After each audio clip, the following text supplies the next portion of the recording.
Question number 7 question भी बड़ा interesting है। इसको कैसे करते हैं देखते हैं यहां पे।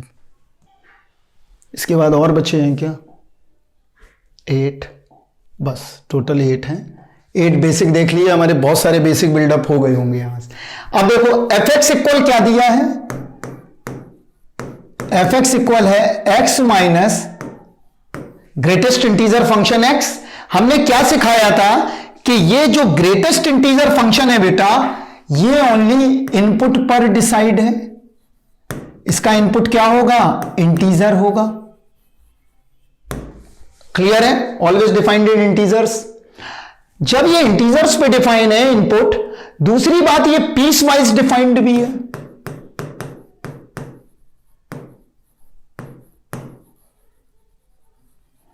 तो इसको दो तरीके से कर सकते हो तुम, या तो ग्रेटेस्ट इंटीजर से कर लो या फंक्शन को फ्रैक्शनल पार्ट मान लो। वो तुम डिसाइड कर लो तुम्हें क्या करना है क्या नहीं करना है। लेकिन मैं तुम्हें बताता हूं फ्रैक्शनल पार्ट से, क्योंकि हमने फ्रैक्शनल से इजी हो जाएगा क्वेश्चन। ग्रेटेस्ट इंटीजर से भी इजी है, उसमें कोई फर्क नहीं पड़ता है। तो देखो यहां पे इसके लिए डायग्राम कंस्ट्रक्ट करते हैं। यहां देखो, यहां समझो अच्छे से दिमाग लगा के।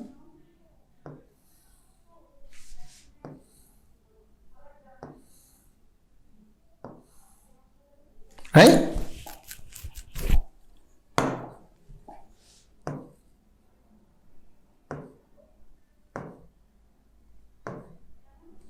राइट, चलो अब देखो यहां पे क्या पूछ रहा है वो यहां समझो। ये एक्स एक्सिस है, ये इसकी वाई एक्सिस है और ये ओरिजिन है। तो अब देखो यहां पे क्या करना है क्या नहीं करना है। This defined in input and piecewise defined, right? तो हमने तुमको क्या बताया था? कोई भी number fractional part of x plus greatest integer x के बराबर होता है। इसका मतलब फ्रैक्शनल पार्ट का ग्राफ खींच लो और वो इजी पड़ेगा तुम्हारे लिए। Right, clear? तो देखो यहां पे कैसे खींचेंगे हम ग्राफ। -1 से यहां पे गड़बड़ी होगी 0 पे आने पे। यहां पे डेरिवेटिव इसका क्या होगा? नॉट डिफाइंड होगा। तो आगे बढ़ लेते हैं, एक डायग्राम और खींच देते हैं यहां। सॉरी, क्लियर है इतना? तो ये आ रहा है, तो यहां देखो ये मार्किंग कर देते हैं। तो मार्किंग में क्या है? -2, -1, 0, 1, 2, इस तरह से बना रहेगा। अब हमें निकालना है -1 से 1 के बीच में, राइट? तो हमें पीस वाइज डिफाइंड करना पड़ेगा, क्योंकि हमने क्या बताया है? एवरी टाइम इस तरह के फंक्शन पीस वाइज क्या होते हैं? डिफाइंड होते हैं। तो कैसे लेना पड़ेगा? देखो y बराबर हमारा है greatest fractional part of x। तो इसको ऐसे ले लो, देखो -1 से 0 की तरफ, -1 से 0 की तरफ लोगे तो क्या मिलेगा? x यहां पे रखो, -1 से कोई भी छोटी चीज रखो वो हमेशा -1 ही देगा, उससे कम वैल्यू देगा। तो यहां आ जाएगा x + 1, राइट? और अगर 0 से 1 लोगे तो मिलेगा तुम्हें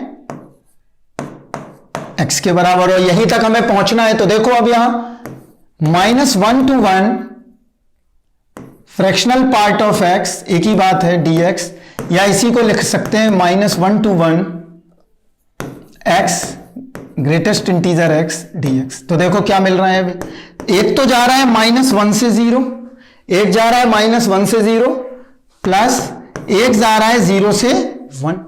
तो -1 से 0, अब इसको मार्किंग करो, इसको मार्किंग करो। एक तो हमें ये चाहिए और एक हमें ये चाहिए, इन दोनों का एरिया चाहिए। इसका मतलब ये हुआ, एक तो हमें ये चाहिए और दूसरा हमें ये वाला पोर्शन चाहिए। और यही हमारा क्या कनेक्ट करेगा? एरिया को कनेक्ट करेगा। तो ये एरिया निकलेगा कैसे? बहुत आसान है। ये R1 रीजन है, ये R2 रीजन है। तो ये वाला हमारा जो होगा, सॉरी, ये हमारा कौन सा रीजन है? R1 रीजन है। और ये क्या होगा? R2 रीजन है, राइट? तो चलो अब देखो भाई, होता है कि नहीं होता है, यहां समझ में आएगा। अभी क्या ही बोले, देखो यहां पे R1 रीजन के लिए इस लाइन की इक्वेशन क्या है? x + 1 और इस लाइन की इक्वेशन क्या है, x, तो यहां रख देते हैं x प्लस 1 dx, यहां रख देते हैं x dx। भाई अब तो ऐसा कुछ बचा नहीं है कि जो नहीं निकलेगा, यहां देखो अब निकल आएगा। यहां कैसे, देखो यहां समझो, R1 रीजन के लिए ये आ रहा है, तो एक काम करते हैं, इसका इंटीग्रल ले लेते हैं। वैसे मुझे आंसर पता है बट मैं कर देता हूं, x square by 2 plus x minus 1 से 0 plus x square by 2 0 to 1। चलो अब आंसर निकालते हैं। इसका 1 स्क्वायर यूनिट आएगा अगर इन दोनों के ट्रायंगल का एरिया ले लिया। यहां पे क्या ले सकते हैं, एरिया ऑफ 2 ट्रायंगल्स। माइनस को काउंट मत करना क्योंकि एरिया माइनस में काउंट होता नहीं है, राइट। तो क्यों नहीं काउंट होता है, भी आगे जब एरिया बाउंडेड रीजंस पढ़ाएंगे तो डिटेलिंग करेंगे वहां, अभी यहां बेसिक चल रहा है सब। तो यहां ले लो, ये टर्म पूरा 0 हो गया, ये टर्म पूरा क्या हो गया, 0 हो गया, राइट। जब ये टर्म पूरा 0 हो गया, अब बचा क्या, माइनस वाला टर्म। तो माइनस वाला टर्म यहां पे रख दो, तो क्या आ रहा है, देखो माइनस माइनस क्या हो जाएगा, ये माइनस है ऑलरेडी, अब यहां पे करो, देखो यहां ये माइनस, यहां जाके क्या बना, -1/2 यही बनेगा। तो ये +1/2, ये माइनस रखो यहां, +1 सॉरी प्लस -1, ये -1 आएगा प्लस। क्लियर है इतना बात। अब देखो +1/2, तो इसको कर दो -1/2 +1/2 +1, तो ये कैंसिल हो गए, कितना आ गया, 1 स्क्वायर यूनिट निकल आया। तो आंसर क्या आ गया, 1। B option is right. समझ में आया क्या करना था। तो कोई ऐसे बहुत घुमाओ फिराओ की बात हमें नहीं करनी थी, हमें सीधे भी अगर हम चलते चीजों पे तो हमारा तब भी आंसर निकल आता, राइट। 1 स्क्वायर यूनिट, कुछ नहीं करना है। अगर चाहते तो हम ऐसे भी रख के देख सकते थे, देखो कैसे, -1 से 0 के बीच में यहां पे -1 वैल्यू देगा वो, तो ये आ गया प्लस, तो ये +1 दे दिया, यहां x आ गया। 0 से 1 के बीच में ग्रेटेस्ट इंटीजर की वैल्यू हमेशा कितनी रहेगी, 0 रहेगी। तो पीस वाइज हमने डिफाइन कर देते हैं, चीजें निकल आती है। लास्ट क्वेश्चन देखते हैं बेसिक का। देखो ये भी गेट का ही प्रॉब्लम है, यहां पे देखो कैसे करेंगे, यहां समझते हैं। हमने क्या सिखाया है, सबसे पहले तो फॉर्म सिंपल लेके आओ। तो x-1 बहुत प्रॉब्लम क्रिएट कर रहा है, क्योंकि यहां पे जो वैल्यू निकालना है हमें, वो किसकी निकालना है, इस इंटीग्रल की। तो प्रॉब्लम इसमें है, ये प्रॉब्लम क्रिएट कर रहा है, तो क्यों ना इसको सिंपल फॉर्म में बना लिया जाए। तो सिंपल फॉर्म क्या होगा, देखो हमने बताया है क्यों बनाते हैं, x-1 बराबर t ले लिया, तो dx बराबर क्या मिल गया, dt मिल गया। तो देखो अब क्या आ रहा है, तो x-1 तो 0 रखा तो कितना आ गया, -1, और 2 रखा तो कितना आ गया, 1, और यहां क्या बन गया, t² sin t upon t² plus cos t dt। अब एक काम करते हैं, ये जो फंक्शन हमें मिला है, ये जो फंक्शन है हमारा, ये फंक्शन, इस फंक्शन को मैं क्या करूं, चेक करूं whether this is a even और नॉट। तो देखते हैं भाई क्या है। तो ft बराबर क्या होता है हमारा function, t² sin t upon t² plus cos t, यही हुआ, राइट। तो अब इसको चेक कर लो भाई, ये इवन है या ऑड है। अगर इवन हुआ तो ठीक, ऑड हुआ तब भी ठीक, हमारे पास दोनों फंडामेंटल्स अवेलेबल है। तो देखो चेक करते हैं, f ऑफ -t, तो f ऑफ -t क्या आने वाला है, यहां देखते हैं f ऑफ -t। तो यहां पे माइनस कर दिया हमने, ये आ गया sine of -t divide -t का whole square plus cos of -t। तो इसको करके देखो भाई क्या आ रहा है, t² मिला, ये आ गया माइनस साइन t, क्योंकि sine -t minus sine t, यहां पे t² ही मिला, cos -t cos t। तो इसका मतलब हमें क्या मिल गया, माइनस ऑफ ft मिल गया। ये कंफर्म हो गया कि ये ऑड फंक्शन है। ये कैसा फंक्शन है, ऑड फंक्शन है। ये कब चेक करना है, जब एक नेगेटिव से हम पॉजिटिव की तरफ जाते हैं। तो ये ऑड फंक्शन है, इसलिए इसका इंटीग्रल क्या आ गया, 0 के बराबर आ गया। तो भाई ऐसा कुछ भी नहीं है कि इंटीग्रेशन बहुत टफ है, ये डिपेंड करता है कि आपने किस तरीके से पढ़ा है। कोई बहुत टफ नहीं है, आप बेसिक चीजें अगर समझते हो तो बस एलिमिनेट करते चले जाओगे चीजों को, राइट। तो कुछ चीजों का ध्यान रखा जाता है, इसके अलावा और कोई ध्यान रखने की जरूरत नहीं है।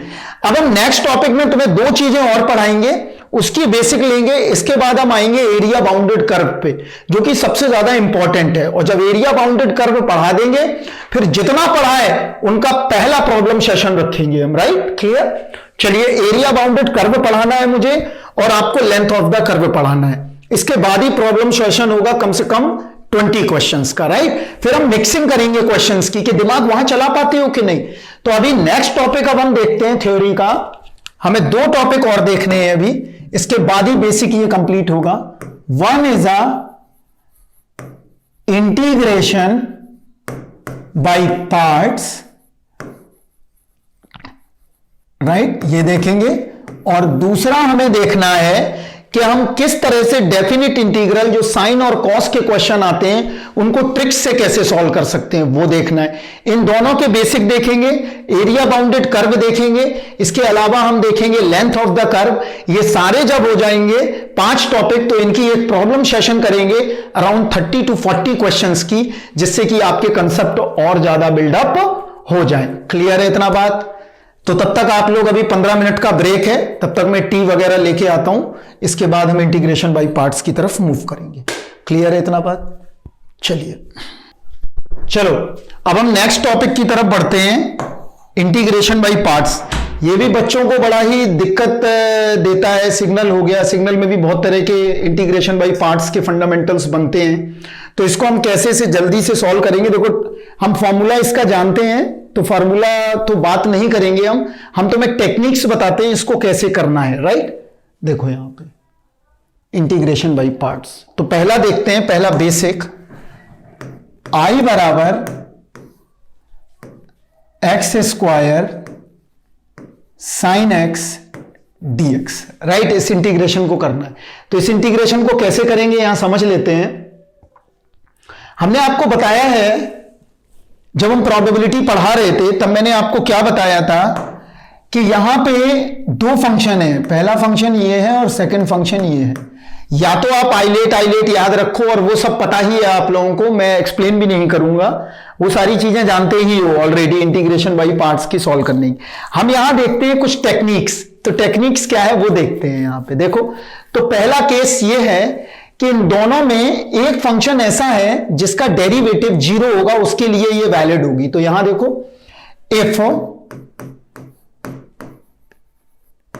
वन फंक्शन इज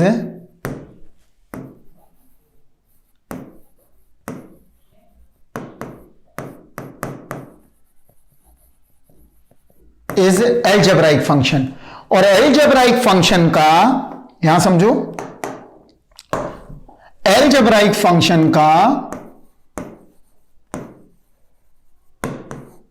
फंक्शन का डेरिवेटिव क्या होता है, बिकम्स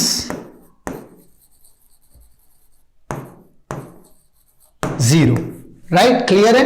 कुछ समय के बाद स्टेप बाय स्टेप अगर करते चले जाएंगे तो इसका डेरिवेटिव क्या हो जाएगा, 0 के बराबर हो जाएगा, राइट। तो अगर ये चीज दी हुई है तो वहां पे मैं टेक्निक्स नंबर 1 यूज कर सकता हूं, तो मैं नाम देता हूं इसको टेक्निक या रूल नंबर 1 देते हैं, सिंपल लिखते हैं ज्यादा अच्छा है। Techniques rule number 1, right. तो रूल नंबर 1 क्या कहता है, देखो यहां पे कि एक्स स्क्वायर साइन एक्स का अगर इंटीग्रेशन आ गया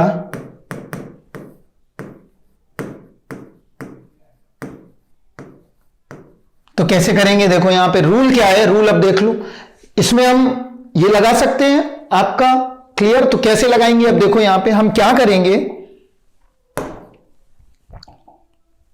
यहां देखो मैं बना रहा हूं टेबल इसकी, यहां देखो एक्स स्क्वायर को ऐसे लिख लेना और साइन एक्स को ऐसे लिख लो। एक्स स्क्वायर का मुझे क्या करना है, डेरिवेटिव लेना है, और इसका क्या लेना है, इंटीग्रेशन लेना है, राइट। तो डेरिवेटिव करते चले जाओ स्टेप बाय स्टेप और इंटीग्रेशन करते चले जाओ। जहां पे भी 0 हो जाए उसको स्टॉप कर दो, राइट। तो यहां देखो हमने क्या करना है, हमें ऐसा करना है, यहां पे स्टेप बाय स्टेप करते चले जाएंगे, यहां पे भी स्टेप बाय स्टेप करते चले जाएंगे और वहां रुक जाएंगे जहां पे ये जीरो हो जाएगा, बिकम्स जीरो। तो देखो यहां पे अब करते हैं, यहां पे समझते हैं चीजें, ज्यादा बेहतर होगा। एक्स स्क्वायर का 2x 2 और 0, साइन एक्स का कॉस एक्स, इसका minus sine x, sorry sine x का माइनस कॉस एक्स और कॉस एक्स का माइनस साइन एक्स, ये आ गया। और साइन एक्स का फिर से क्या मिल जाएगा, कॉस एक्स। क्लियर है इतना बात। एक तरफ डेरिवेटिव लेना है और एक तरफ इंटीग्रेशन, और यही रूल फॉलो करना है। अगर रूल में तुमने कुछ भी गड़बड़ी की बेटा तो फिर क्वेश्चन तुम्हारा गलत हो जाएगा। तुमने ऐसा किया, इंटीग्रेशन यहां लिख दिया और डेरिवेटिव यहां रख दिया, तो फिर ये मत बोलना कि सर ने ऐसा तो नहीं बताया हमने, इसीलिए क्योंकि ये ट्रिक है और ये ट्रिक कैसे काम करती है वो हम बता रहे हैं आपको। देखो फिर इसका हमने क्रॉस मल्टीप्लाई कर दिया, राइट। हम फिर क्या करेंगे, सेकंड वर्क देखो यहां पे लिखता हूं, cross multiplication plus and minus sign, right, कर दिया। तो पहले में क्या लेना है, प्लस लेना है, दूसरे में माइनस, फिर प्लस, यही ले सकते हैं। तो अब इसका हम इंटीग्रल निकाल लेते हैं, क्या आएगा। तो अब आंसर लिखते हैं। देखो आंसर लिखना बहुत इजी हो गया। आई बराबर क्या मिला, ये माइनस और ये प्लस क्या दे देगा, minus x square cos x दे देगा, राइट। ये क्या दे देगा, minus minus plus, plus 2x sine x दे देगा, राइट। और आगे क्या मिल जाएगा, ये इसका मल्टीप्लाई कर दो, प्लस 2 cos x दे देगा। तो इतना बात समझ में आया कि कभी भी अगर इंटीग्रेशन आ जाए इस तरह का तो हम इजीली कर सकते हैं। इसी पे बेस्ड हम और देखते हैं, यहां पे एक क्वेश्चन तो ये हो गया, और इलस्ट्रेशन देखते हैं। फर्स्ट क्वेश्चन देख लिया इसका, चलो अब देखते हैं बी, एक पोर्शन और देखते हैं, यहां पे यहीं पे करते हैं। देखो यहां पे बी, मान लो मैं इंटीग्रेशन दूं e की power 3x into x square, e की पावर 3x, e की पावर ऐसा दे दूं एक्स स्क्वायर e की पावर 3x dx। तो इसमें एक्स स्क्वायर का डेरिवेटिव ले लो और e की पावर 3x का इंटीग्रेशन ले लो। तो कैसे, देखो एक्स स्क्वायर e की पावर 3x, तो यहां क्या मिला, देखो इसका डिफरेंशिएशन ले लो और इसका इंटीग्रेशन ले लो, राइट। एक्स स्क्वायर का इंटीग्रेशन डेरिवेटिव क्या होगा, देखो 2x 2 0, डायरेक्ट करते जाते हैं, e की पावर 3x डिवाइड 3, e की पावर 3x डिवाइड 9, e की पावर 3x डिवाइड 27। आ गया इतना, चलो ये आ गया, राइट। चलो अब इसका आंसर लिख लेते हैं भाई, आंसर क्या आएगा। तो आंसर लिखने के लिए हमें क्या करना पड़ेगा, देखो आंसर लिखने के लिए हमें सबसे पहले इसको क्रॉस मल्टीप्लाई किया, पहला दूसरा और ये तीसरा। ये किस साइन के साथ करना है हमें, पहला वाला प्लस साइन, फिर माइनस साइन, फिर प्लस साइन, यही हुआ। तो अब आंसर लिखना बहुत इजी हो गया हमारे लिए। क्या देखो, आई बराबर क्या आया, एक्स स्क्वायर e की power 3x upon 3 minus 2x e की पावर 3x अपॉन 9 और प्लस 2 e की पावर 3x अपॉन 27। ये हमारा आंसर आ गया। समझ में आया किस तरह से रूल को प्रोसीड करना है। कैसा भी फंक्शन हो, बट एक फंक्शन इसमें कैसा होना चाहिए, एलजेब्राइक होना चाहिए, बिकॉज एलजेब्राइक फंक्शन डेरिवेटिव बिकम्स 0। तो you will apply the rule number 1। तो रूल नंबर 1 लगा सकते हो, इसके लिए हमने रूल लिख दिया। अब देखते हैं दूसरा जो बहुत ज्यादा फ्रिक्वेंटली यूज होता है, वो क्या है, देखो रूल नंबर 2। अब देखो क्या करेंगे, rule number 2 is specially allowed for exponential function plus trigonometric function. Trigonometric function. इसका मतलब ये हुआ कि ये दो फंक्शन के कॉम्बिनेशन से बना होगा, ये दो फंक्शन के किससे बना होगा, कॉम्बिनेशन से, राइट। कैसे हो सकता है, ट्रिग्नोमेट्रिक में भी हम दो फंक्शन लेंगे, साइन और कॉस के लिए ये वैलिड होगा, या तो साइन ले लो या कॉस ले लो, राइट। क्लियर है इतना बात। तो चलो देखते हैं अब एक इंटीग्रेशन करके। यहां पे जहां भी ट्रिक यूज हो रही होगी तो मैं जरूर बताऊंगा, अगर ट्रिक नहीं हो रही होगी यूज तो जबरदस्ती की ट्रिक बनाना वो कोई मतलब नहीं है, क्योंकि कंसेप्ट हमेशा याद रहेगा। इससे बेटर है कि हम कंसेप्ट याद रखें। तो देखो i बराबर e की power x sin x dx। अब इस वाले फंक्शन को करना है हमें, राइट। तो देखो कैसे करेंगे, i बराबर दिया गया है e की पावर x sin x, तो इसको कैसे करें। यहां पे भी दो फंक्शंस हैं हमारे, कौन कौन से फंक्शन हैं यहां नोट करके देखो। Two kind of functions, one is a exponential and second is a trigonometric. और ट्रिग्नोमेट्रिक में भी पीरियोडिक फंक्शंस हैं। ट्रिग्नोमेट्रिक में भी हम कौन से फंक्शन लेके चल रहे हैं, पीरियोडिक फंक्शन, राइट। जब हमने पीरियोडिक फंक्शन लेके चले हैं तो देखो यहां पे दो फंक्शन है, एक ये एक सेकंड है। या तो फॉर्मूला याद हो, और इसमें अगर याद हो तो दो बार इंटीग्रेशन करना पड़ता था 12th में 7 चैप्टर में एनसीईआरटी की, लेकिन हमें वो काम नहीं करना, हमें यहां टेक्निक्स से देखना है। तो टेक्निक्स क्या है वो देखते हैं पहले थोड़ा सा। यहां टेक्निक्स क्या कहती है, रूल क्या कहता है हमारा, वो देखते हैं। रूल क्या है, देखो यहां पे रूल कहता है कि जो पीरियोडिक फंक्शन है उसका इंटीग्रेशन करो, बस। पीरियोडिक फंक्शन का क्या करो, इंटीग्रेशन लो।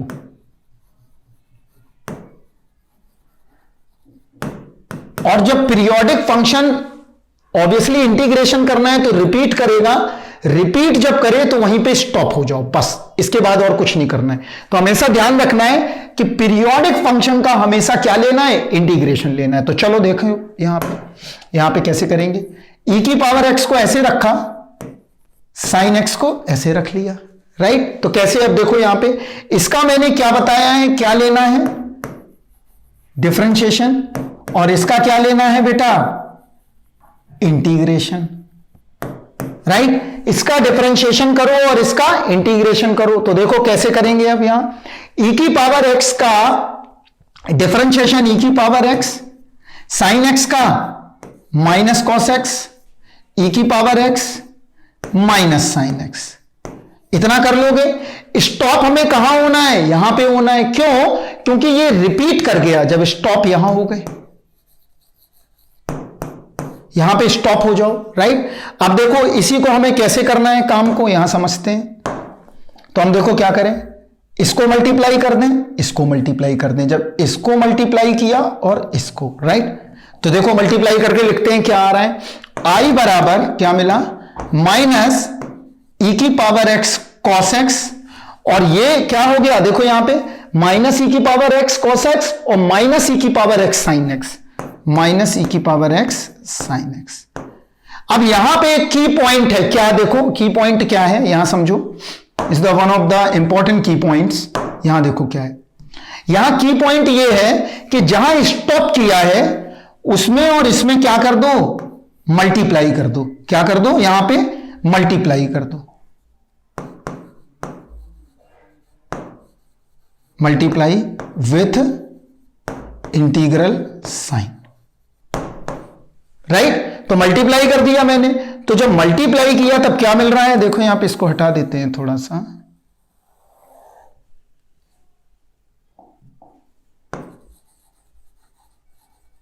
मल्टीप्लाई कर दो, राइट। अब देखो यहां पे कैसे करेंगे, यहां समझते हैं थोड़ा सा।